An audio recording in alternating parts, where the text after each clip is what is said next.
Welcome back to people's academy. നമ്മളിന്ന് നോക്കുന്നത് Oscar 2026 ഓസ്കാറുമായി ബന്ധപ്പെട്ട വിവരങ്ങൾ ആണ് നമ്മളിന്ന് ഈ വീഡിയോയിലൂടെ നോക്കുന്നത്. നിങ്ങളുടെ അഭിപ്രായങ്ങൾ കമന്റ് ചെയ്യാൻ വേണ്ടി ശ്രമിക്കാം, ഫ്രണ്ട്സിനെല്ലാം ഷെയർ ചെയ്യാൻ വേണ്ടി ശ്രമിക്കുക. ഓക്കെ, നമുക്ക് സ്റ്റാർട്ട് ചെയ്യാം. ആദ്യത്തേത് മികച്ച ചിത്രം 2026 ഓസ്കാറിലെ മികച്ച ചിത്രം എന്ന് വെച്ചാൽ ഏതാണ്? One battle after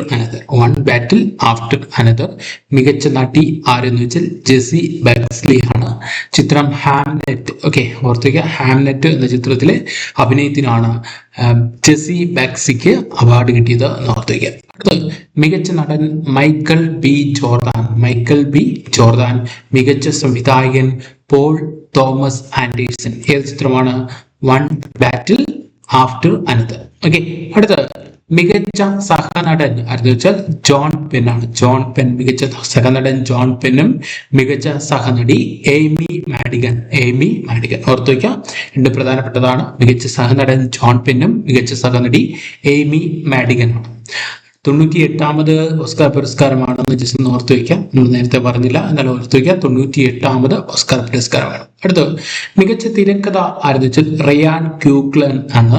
സിന്നേഴ്സിലെ തിരക്കഥയാണ്. ഓർത്തു വയ്ക്കുക, സിന്നേഴ്സ്. അടുത്ത് മികച്ച ഇന്റർനാഷണൽ ഫീച്ചർ ഫിലിമാണ് സെന്റിമെന്റൽ വാല്യൂ. സംവിധാനം ചെയ്തത് യോക്കിം ട്രയർ ആണ് സംവിധാനം ചെയ്തത്. Okay, sentimental value. അടുത്ത പോയിന്റ് മികച്ച ഛായാഗ്രഹണം ഓട്ടം ഡ്യൂറന്റ് അർക്കപ്പു. അപ്പൊ ഇതിന്റെ പ്രത്യേകത ഉണ്ട്, ചോദിക്കാൻ സാധ്യതയുള്ള പോയിന്റ് ആണ്. കാരണം എന്ന് പറയുന്നത് ഛായാഗ്രഹണത്തിന് ഓസ്കർ നേടുന്ന ആദ്യ വനിതയാണ് ഓട്ടം ഡ്യൂറാൾഡ് അർക്കപ്പു എന്ന് പറയുന്നത്. ഓക്കെ, ഓർത്തു വയ്ക്കാൻ മറന്നു വരുത്.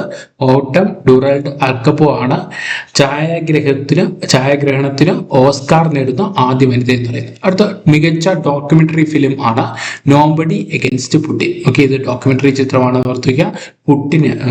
റഷ്യൻ പ്രസിഡന്റ് പുടിനെതിരെയുള്ള ഒരു ഡോക്യുമെന്ററി ഫിലിമാണ് എന്ന് പറയുന്നത് നോബഡി എഗൻസ്റ്റ് പുടിൻ എന്ന് പറയുന്നത്. ഓക്കെ, അടുത്ത മികച്ച ഡോക്യുമെന്ററി ഷോർട്ട് ഫിലിം ആണ് ഓൾ ദി എംറ്റി റൂംസ്. സംവിധാനം ചെയ്തത് ജോഷോ സോഫ്റ്റനും അതുപോലെ കോനൻ ജോൺസൺ. മികച്ച കാസ്റ്റിംഗ് കസാൻഡ്ര കുലുക്കൻഡിസ് ആണ്. ഇതിന്റെ പ്രത്യേകത ഓസ്കാർ ചരിത്രത്തിൽ ആദ്യമായാണ് മികച്ച കാസ്റ്റിംഗ് വിഭാഗത്തിലെ പുരസ്കാരം നൽകുന്നത് എന്ന് ഓർത്തിരിക്കുക. അടുത്ത് മികച്ച അനിമേഷൻ ചിത്രമാണ് കെ പോപ്പ് ഡീമൺ ഹണ്ടേഴ്സ്.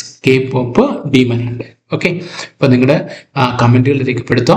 കൂടുതൽ വീഡിയോസുമായിട്ട് വീണ്ടും കാണാം. Take care.